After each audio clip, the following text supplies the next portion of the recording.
The most valuable character in the middle seasons of The Sopranos is a construction project. It never threatens anybody. It never attends a sit-down. It never joins a crew. Yet the Esplanade decides who becomes captain, keeps Ralph Cifaretto alive when powerful men want him dead, almost gets Johnny Sack killed, pushes New Jersey and New York toward war, and gives half of Tony's crew a salary for sitting in lawn chairs.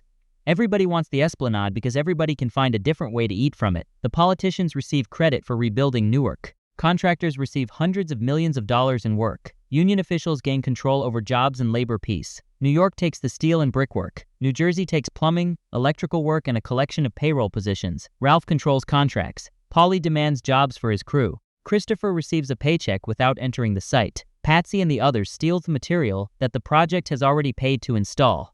Tony collects from all of them while buying nearby property with information the public has not received yet. The same public dollar gets used again and again before a worker ever lifts a tool. That is the genius of the Esplanade storyline. The project explains organized crime as a system. A robbery ends when the money leaves the room. Construction can keep producing for years. Every new contract creates another invoice, another union job, another delivery, another inspection, and another opportunity to demand a percentage. The building continues going up while the money leaks from every floor. The story begins in Season 3 with a promise to restore Newark's riverfront. In Employee of the Month, Tony and his crew hear the announcement on the radio. After years of planning and delay, Assemblyman Ronald Zellman has secured the release of the first $25 million in state and federal matching funds. The city's neglected land along the Passaic River will be redeveloped with condominiums, film studios, and public parks. The anchor is a $100 million Newark Museum of Science and Trucking, a wonderfully Sopranos name that makes civic ambition sound like somebody combined two grant applications during lunch. Zellman describes a self-perpetuating revenue base. Visitors will come to the museum. Businesses will follow. Property values will rise. Newark will regain some of the importance that years of decline took away. Tony hears the same announcement and immediately says, Zellman is worth every cent of his cut. He follows that with, the drywall contracts alone. The difference between the public speech and Tony's reaction gives us the entire project in miniature. Zellman sees a press conference. Tony sees trades, payrolls, and contracts. Every admirable part of the plan carries a criminal opportunity inside it. The first $25 million is only the opening release. The museum itself is priced at $100 million. As the project expands, Tony later calls the active construction a $250 million job, while Paulie's representatives call it a $300 million project. Those figures may reflect different parts of the development, later growth, or the loose way the characters round large numbers. The show never gives us a final audited price.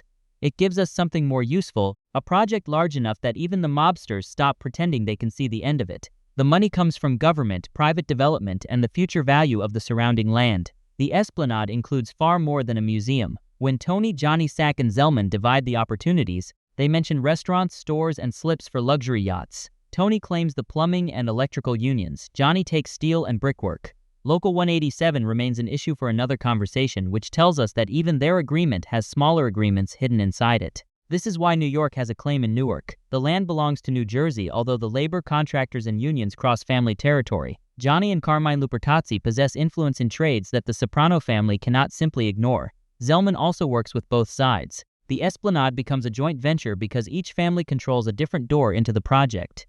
Tony supplies local political access and New Jersey muscle. New York supplies its construction interests and union reach. Zellman supplies government information, approvals, and respectability. Ralph Cifaretto becomes the point man who makes all these pieces produce money. That job changes Ralph's position in the family. Tony despises Ralph personally. Ralph has already created problems inside the crew, and his murder of Tracy makes Tony's hatred physical.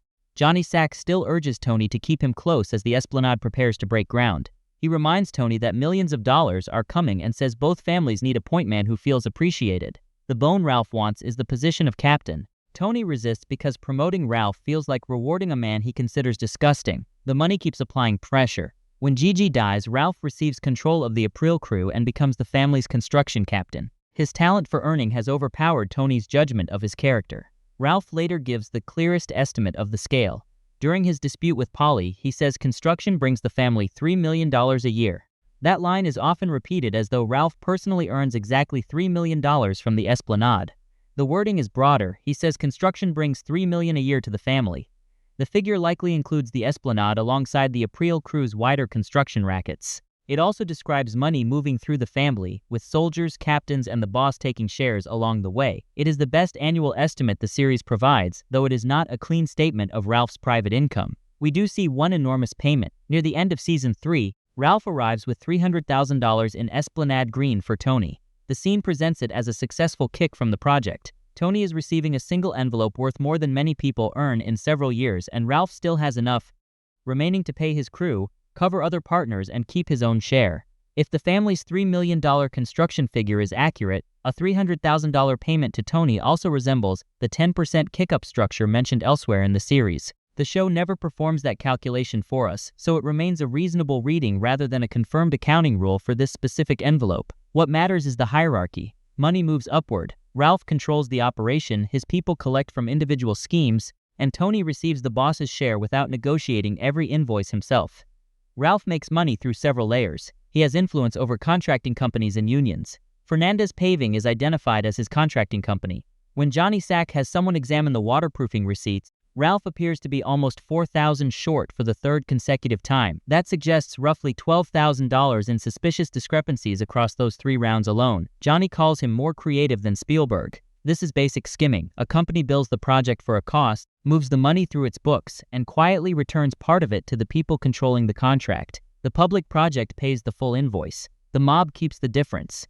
A discrepancy of a few $1,000s can look almost trivial inside a project worth hundreds of millions, which is exactly why it works. Small thefts repeated across years become serious money. Ralph also uses labor pressure. Tommy Angeletti performs rebar work at the Esplanade and owes Paul $100,000 from college basketball gambling. Ralph shuts the site down with a strike while trying to squeeze more money from the contractor. Angeletti cannot work, which gives Paulie a personal reason to complain. Tony tells him to consider the millions about to roll in from the project. Paulie responds that he deserves a couple of no-show electrician jobs for allowing his debtor to be trapped. The scene shows how one racket can interfere with another. Paulie wants his gambling debt. Ralph wants construction leverage. Tony wants the entire project moving because his share of the long-term income is worth more than either dispute. The boss's job is to keep every predator from eating so aggressively that the animal dies. The same union power that creates the income can stop it. Ralph can delay a contractor. Carmine can eventually close the whole project. Labor peace becomes a product. The families help guarantee that work continues, then charge everybody for the privilege of avoiding the trouble they can create. The famous no-show and no-work jobs are one part of that arrangement. A no-show job places a mob associate on the payroll as a union worker even though he never reports to the site. He receives legitimate wages on paper and gains a documented source of income. The paycheck can help explain a house, a car, and ordinary living expenses to the government. The position can also provide union benefits, pension credits, and medical insurance. A later dispute over another construction project openly confirms that captains value no-show positions because of medical insurance. A no-work job requires the person to appear at the site while performing no meaningful labor. The distinction sounds ridiculous until the show puts it on screen. The no-work men sit together from around 10:30 until 3, eat, joke, break each other's patience, and occasionally order somebody to pick up an ice cream wrapper. Their physical presence makes the payroll entry easier to defend. If an inspector visits, there is a body wearing work clothes near the job. The project is paying for attendance and receiving theater. No-show positions are more valuable because the recipient keeps the whole day. Christopher jokes that the hardest part is deciding what he will not wear to work and what he will not put in his lunchbox. The no-work men answer that he should try sitting there for hours. The boredom is their only assigned duty. Paulie treats these jobs as territory. While Paulie is jailed in Youngstown, little Paulie presses Ralph to settle the dispute over carpenter positions. Ralph initially offers 2 jobs, 1 no-show and 1 no-work. Little Paulie points to a $300 million project and says Paulie wants at least 10. Tony imposes a compromise of 5 jobs for the duration of the project, 2 no-shows and 3 no-works. Paulie keeps 1 no-show position while he is in jail. The other goes to Christopher. Paulie receives authority to distribute the 3 no-work positions as he chooses. The show does not state the salary attached to any of these 5 jobs. Any exact weekly or annual wage assigned to them would be an estimate from outside the dialogue. Their value reaches beyond the paycheck. Paulie can reward loyal men, provide benefits, grant someone a legitimate tax record, and remind the crew that access comes through him. Jobs become political currency inside the family. The lawn chair group at the site includes men such as Patsy Parisi, Eugene Pontecorvo, Vito Spatafor, and little Paulie Germani across the construction storyline. They profit first through the wages they receive for doing little or nothing. Their access produces a second opportunity, stealing from the project. The fiber optic cable is the first major example. Vito notices expensive cable being installed for high-speed internet access. Patsy's people boost it. Jack Massarone, whose construction company is involved in the job, calls Tony furious. Tony has placed Christopher in authority over the crew, and Christopher has allowed a small theft to attract attention to a $250 million project. Tony's anger explains his preferred form of crime. He can tolerate enormous theft when it is hidden inside normal business. A truck disappearing from a guarded construction site creates police reports, angry contractors, and insurance investigators. The cable is valuable, though its resale price is tiny beside the future income that careless stealing could endanger. Christopher argues that the material is insured. This misses Tony's concern. Insurance may pay for the cable, yet the project's continued corruption depends on everybody accepting manageable losses without inviting serious scrutiny. The crew has already been given salaries for idling. They still cannot resist taking the equipment around them. Floor tiles disappear next. The men identify a delivery of Mexican travertine and arrange to hijack the trailer. Patsy believes Silvio has authorized it even after Tony tells Christopher to stop looting the site. The truck damages a shed on the way out, and Masserone complains again. Christopher confronts Patsy, the argument becomes violent, and an innocent construction worker who intervenes gets beaten. The sequence is funny, ugly, and very revealing. Tony, Silvio, and Christopher send conflicting messages because each wants a different result. Tony wants long-term stability. Silvio allows the crew to earn and may also be testing Christopher's authority. Patsy wants material he can sell immediately. Christopher wants to prove that his promotion means something. The actual construction workers have to navigate the chaos created by men being paid to obstruct them. Even the agreed rules have limits. Tony and Johnny establish that nobody should loot the job site. Johnny later accuses Ralph of violating that agreement through the waterproofing receipts. The families recognize that uncontrolled theft threatens their shared investment. Their argument concerns the acceptable amount and method of stealing. Property speculation creates another stream of money before and around construction. Zellman gives Tony private information that the legislature has renewed funding for the special Newark Development District along Frelinghuysen Avenue. Omni plans to build a hotel with a galleria. Zellman is borrowing money to acquire parcels through a shell company before the news changes their value. He tells Tony that private citizens engaging in patriotic entrepreneurism should face no objection. Tony immediately thinks of property owned by Junior. Junior has an empty garage on Frelinghuysen Avenue that he has been trying to sell. Tony offers him $100,000, presenting the purchase as financial help with Junior's legal bills. Junior has not heard the development information that makes the property newly attractive. Tony uses political knowledge to buy from his own uncle before the value rises. Later, Christopher tells Polly that Tony made a killing in real estate down on Frelinghuysen with help from the assemblyman. Johnny Sack also learns about Tony flipping property near the Esplanade. The series never gives the final sale price or Tony's exact profit on Junior's garage. It confirms the method and the successful outcome. Zellman profits because his office controls information and approvals. His exact cut of the Esplanade is never stated. Tony's first reaction to the announcement confirms that Zellman receives one. The assemblyman also buys land through a shell company, placing himself in position to benefit from the public decision he helped arrange. Johnny and Carmine profit through the New York side of the construction split. Their interests include steel, brickwork, and union influence. Carmine repeatedly says the families share the Esplanade. Johnny's dependence becomes visible whenever the project is threatened. A shutdown affects his household quickly enough that he starts discussing belt-tightening and worries about his daughter's nursing school payments. He angrily points out that little Carmine's wallet is not tied to the Esplanade. Carmine has other major sources of income. Johnny relies much more heavily on construction. That imbalance becomes important when the project turns into a weapon. Ralph's joke about Ginny Sack produces the first life or death Esplanade dispute.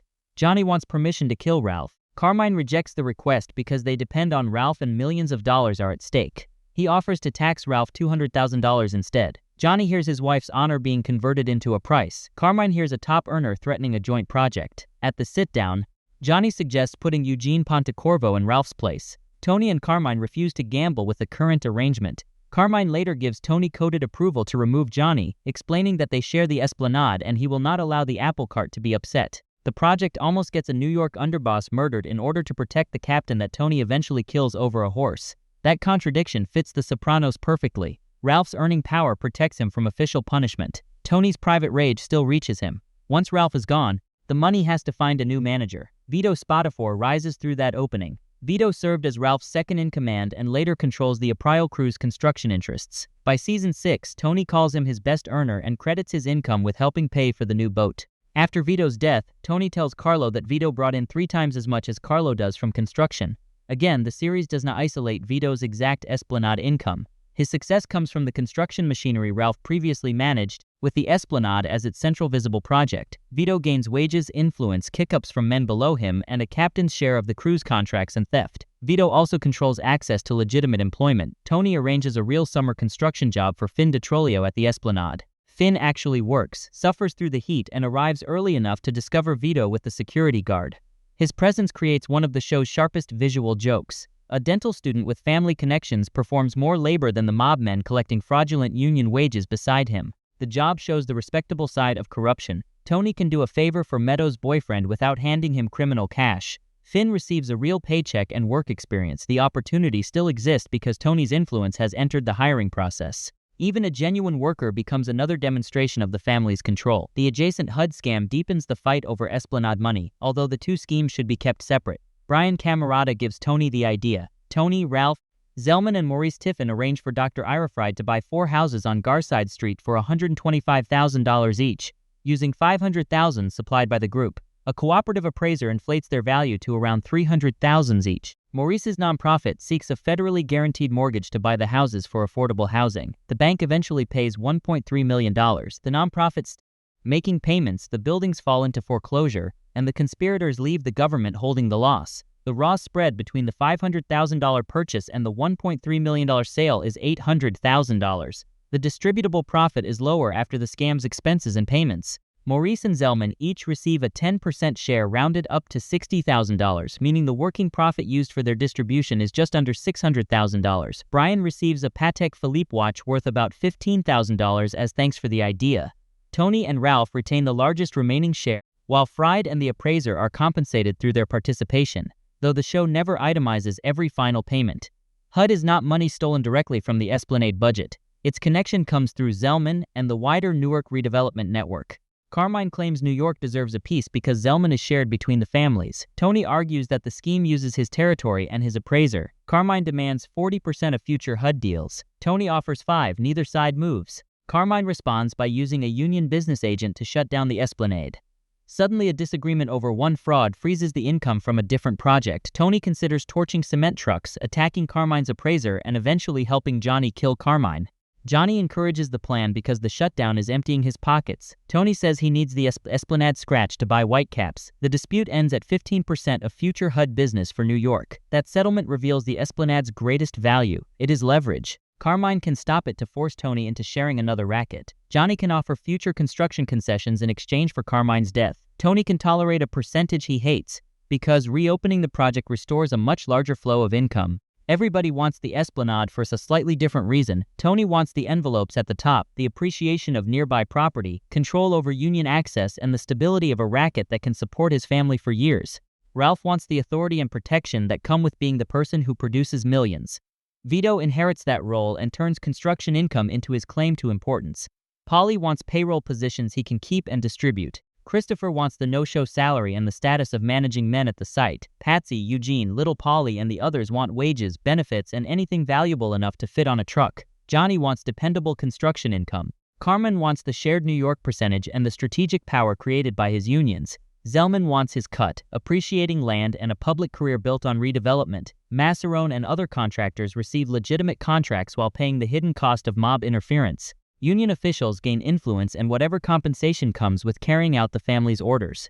The public receives some construction. That is what makes the scheme sustainable. The Esplanade is never treated like a fake project that exists only on paper. Workers pour concrete, install cable, move tile, and raise actual buildings. A museum, parks, condominiums, stores, and other facilities are supposed to emerge. Real work provides cover for fraudulent work. A functioning project can absorb theft for much longer than an empty shell. The criminals also avoid taking the whole budget in one obvious grab. They take salaries here, materials there, a percentage of a contract, a piece of real estate, a padded receipt, and an envelope from the captain. Each loss can be blamed on ordinary delay, rising costs, labor trouble, vandalism, damaged equipment, or insurance. Nobody inside the show can give a complete answer for how much every participant earns because concealment is part of the system. The confirmed numbers still tell us plenty. There is an initial $25 million release in matching funds. The museum is valued at $100 million. The active job is later described as $250 million and $300,000. Construction brings the Soprano family about $3 million a year during Ralph's tenure. Ralph delivers one $300,000 Esplanade payment to Tony. His waterproofing accounts show almost $4,000 missing 3 times. Polly receives 5 fraudulent jobs, with 2 no-shows and 3 no-works, though their wages are undisclosed. Tony buys Junior's Frelinghuysen property for $100,000 and later makes a killing on development area real estate, with the final profit undisclosed. New York's exact Esplanade percentage is never stated. The related HUD dispute settles at 15% of future deals. Those gaps matter. Mob accounting is built to prevent any person from seeing the whole number. Ralph may report $3 million while holding money back. Polly complains about being excluded while keeping part of whatever reaches him. Tony receives envelopes without asking how every dollar was created. Carmen knows enough to claim a share and uses a strike to improve it. The Esplanade becomes a portrait of the family at its most successful. There is very little glamour in that success. Most of it looks like paperwork, waiting, petty arguments, and men sitting around a construction site. The violence exists behind the invoices. A contractor who refuses can face a strike. A union official who resists can be replaced. An appraiser can be beaten, a captain can be killed, a boss can be marked for death. The paperwork stays clean because everybody understands what happens outside the office. The project also exposes the lie Tony tells about himself. He takes AJ through Old Newark and talks proudly about his great-grandfather helping build a church as a stonemason. He celebrates immigrants who created something permanent with their own hands. At the same time, Tony is buying houses for a HUD fraud, stripping fixtures, speculating with inside political information, and collecting from men paid to avoid construction work. His ancestor helped build Newark. Tony has learned how to invoice it. That is why the Esplanade is one of the most important storylines in The Sopranos. It explains how the family survives after the age of hijacking trucks and robbing card games. Modern organized crime needs government funding, shell companies, union rules, contractors, appraisers, nonprofit organizations, and politicians willing to make a phone call. The mob does not stand outside respectable society and raid it. The mob sits inside the project meeting. Everybody wants the Esplanade because it turns influence into recurring money. A stolen truck can be sold once. A construction contract can be skimmed every month. A no-show job pays for the duration. A nearby parcel rises with every public announcement. Union control creates a fee for starting work and another opportunity whenever someone wants it stopped. Ralph understands that better than anybody, which is why his $3 million boast carries so much weight. Vito understands it well enough to become Tony's best earner. Carmen understands it well enough to risk a war. Tony understands it well enough to protect men he hates, compromise with people he distrusts, and nearly approve the murder of a New York boss. The Esplanade promises to rebuild Newark's waterfront. For the Soprano family, the most profitable part is everything they can remove before the rebuilding is finished.